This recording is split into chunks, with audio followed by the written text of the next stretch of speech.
Cette année, certains lutins ont été pris de court. Dans les rues de Monaco, les parents tentent de remplir une dernière fois la hotte du Père Noël. Malheureusement, on doit être là un petit peu pour les aider.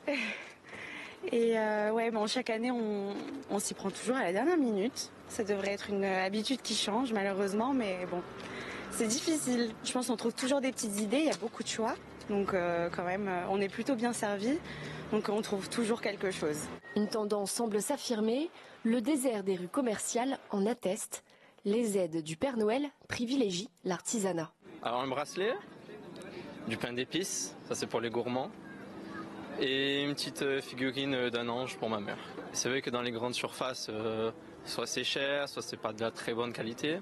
Donc je suis venu ici pour en trouver, puis faire fonctionner un peu le côté artisanal aussi. Je voudrais s'il vous plaît de panettone classique. Arjan n'a pas hésité à faire plus de 45 minutes de route pour acheter ce dessert emblématique des fêtes de fin d'année. Moi je viens à Menton juste pour acheter le panettone parce que je suis curieuse de panettone de Marorelli Greco. Pour moi il est le meilleur dans tout restaurant, boulangerie, pâtisserie. Le panettone, cette brioche traditionnellement incorporée de raisins secs et de fruits confits, Mitron Bakery en a fait sa spécialité. Ici, notre panettone, qui est produit en 3 déclinations différentes. En fait, on fait les panettones au citron de Menton, les panettones classiques et les panettones au chocolat. La vente de panettone représente presque 30% du chiffre d'affaires annuel de la maison. Et pour répondre à la forte demande, le chef a prévu d'en produire près de 4000 cette année, avec une tendance acidulée. Dans cet atelier anti-bois, on fait vivre un savoir-faire provençal. En cette période de fête, cet artisan fait découvrir son art avec un objet emblématique, la boule de Noël. Plus qu'une décoration, cet ornement est un symbole. La boule de Noël, c'est symbolique. Il y a un côté précieux, il y a un côté magie, mais surtout la magie, c'est d'emprisonner son souffle à l'intérieur de la boule de Noël et qui permet d'avoir une partie de soi qui est enfermée. Pour Eva, cette promenade familiale s'est transformée en cadeau de soi à soi. J'ai soufflé le verre, c'était une expérience nouvelle pour moi. Et c'était un peu dur de souffler les verres dans les métalliques. Vous avez l'impression que rien ne se passe, mais l'air va sortir. Allez-y, allez-y. Plus fort, plus fort, plus fort. C'est un cadeau de Noël pour moi, parce que c'est ça que j'ai demandé. Et après, il est arrivé devant moi. Selon ce maître verrier, cet atelier est aussi une histoire de transmission. C'est important de faire découvrir, et surtout ce qui est important pour les métiers d'art, c'est la transmission. S'il n'y a pas de transmission, c'est la mort du métier d'art.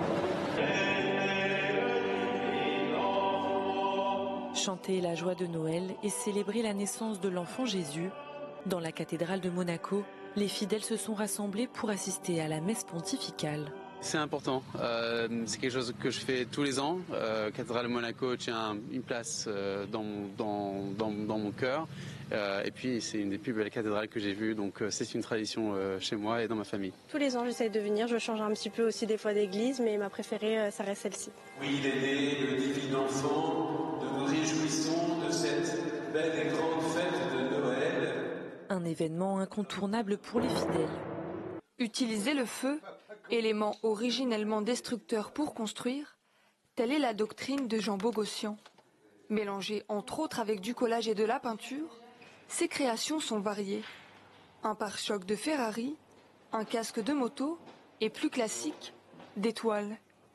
Ces œuvres se retrouvent aujourd'hui un peu partout en principauté, que ce soit dans une banque ou au cœur d'un prestigieux hôtel monégasque, l'Ermitage.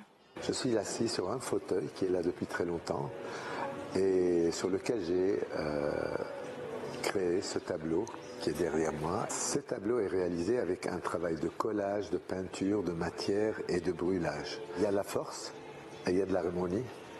C'est un peu ce dialogue entre la force et l'harmonie qui fait que j'aime bien. La principauté est aujourd'hui marquée de la patte de Jean Bogossian. La Société des Bains de Mer, en plus de son tableau au cœur du salon Eiffel de l'Ermitage, a fait appel à lui plusieurs fois pour des expositions temporaires dans ses différents espaces. Bonjour, Société Green Touch pour la collecte des touches à parfum.